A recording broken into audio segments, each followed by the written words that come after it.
Hey guys, welcome back to Gingerbread Aquatics with Andrew. Today I'm going to be discussing and talking to you guys about my planted tank that I am using an undergravel filter with.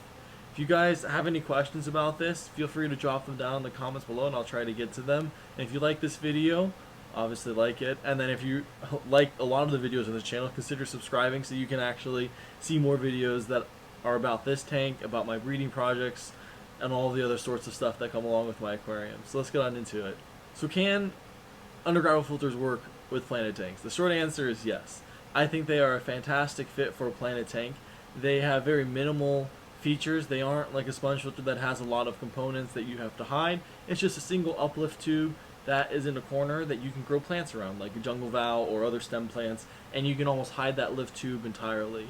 They are also very cheap to purchase in comparisons to, say, a canister filter or a hang-on back filter, which can range from $30, $50, $100, $200 depending on what types and variants and models you're getting. So they're very cheap to use. They're also very cheap to run. They're using air, and it's just air going down to the bottom of the lift tube, air coming up with water, and it's just circulating that way. If you want to have more flow, you can also put on a power head onto the top of that instead of an air pump, and you can get more water flow and more water movement, but it's not entirely necessary.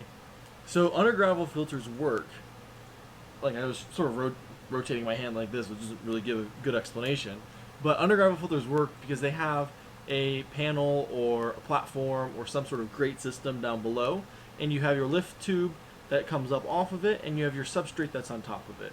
So in a normal tank, you'd have water in this area. Water would come down through the gravel and through this plate.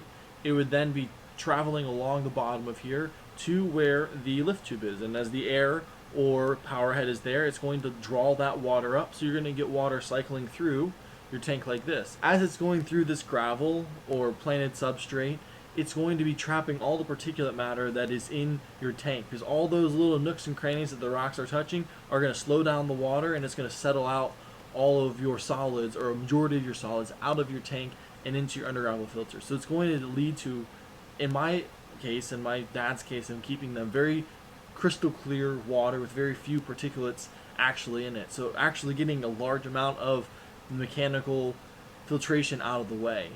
And in my tank, I do have a hang-on back filter with it, but that's only because I have the hang-on back filter to have seeded media to use in other tanks down the road when I'm setting up new aquascapes or new breeding tanks or whatnot, and then I need some sponges or some ceramic tiles, some ceramic rings to actually jumpstart that tank.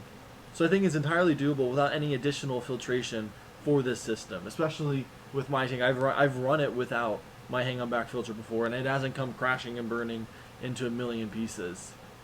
So one reason why I think that they are very good for planted tanks, and why I think that my tank is looking very good, is because with an undergravel filter, all of those particulates, be it fish poop or uneaten food or dead plant material or anything like that, exoskeletons of shrimp after they've molted or even snail shells, are all going to get trapped in that layer right there. And because you have water moving over that gravel, it's going to stay oxygenated. It's not like a typical tank where you have your bottom layer of gravel that's going to be getting less oxygen than the top layer. In this situation, you're having water constantly flowing over that gravel, so all layers of that gravel are going to be oxygenated, and all layers of that gravel are opportunities for bacteria to colonize and to break down the waste from your fish, from ammonia to nitrite to nitrate. But also, they can also start breaking down other organic molecules into usable inorganic forms,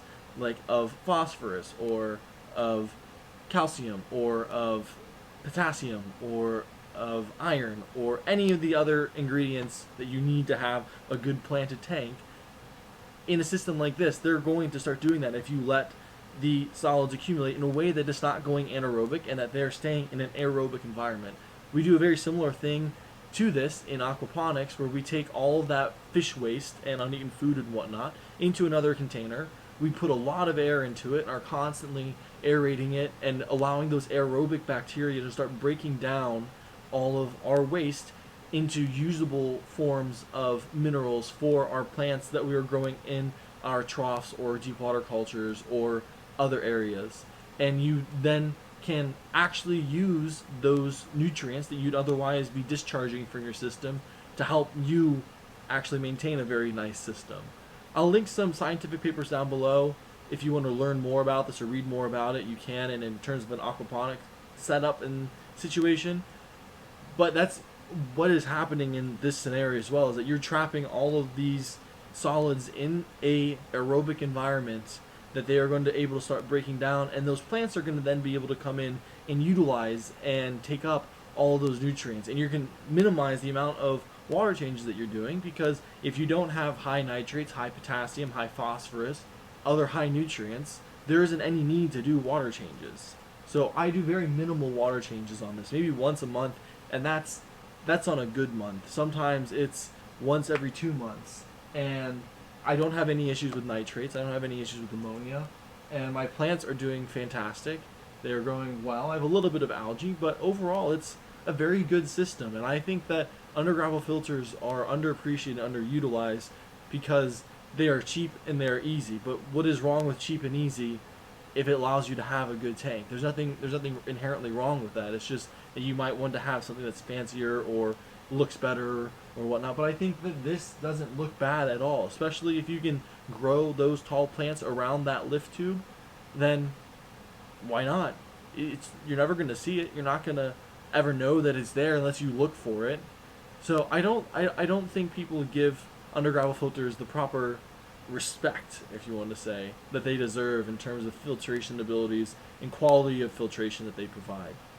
So can undergravel filters work for a planted tank? Most certainly they can. I think they are a great option, and they are cheap to run because you're only using an air pump in the most basic sense.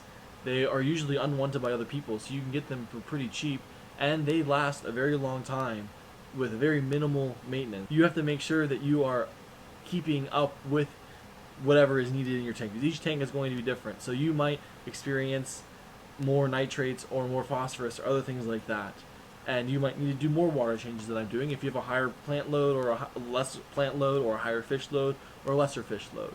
So it will be dependent upon you, but I think overall undergravel filters are a great option for your planted tanks and can provide tons of value. I don't know what else to say, except if you haven't tried an undergravel filter, maybe try one on a tank that you're perfectly fine with having to take apart in a couple of weeks, months if it isn't working out. But it's a very efficient way to filter, and it's just overall, I think, a great option for a planted tank. So if you guys enjoyed this, check out my previous video on this topic. It sort of gives you a side-by-side comparison, now that you've seen the end product, what it actually looks like 8-9 months ago, maybe even longer than that. You guys will get a better idea of the actual time frame. But yeah, if you guys enjoyed this, make sure to give it a like, and thank you guys. Have a blessed day. See ya.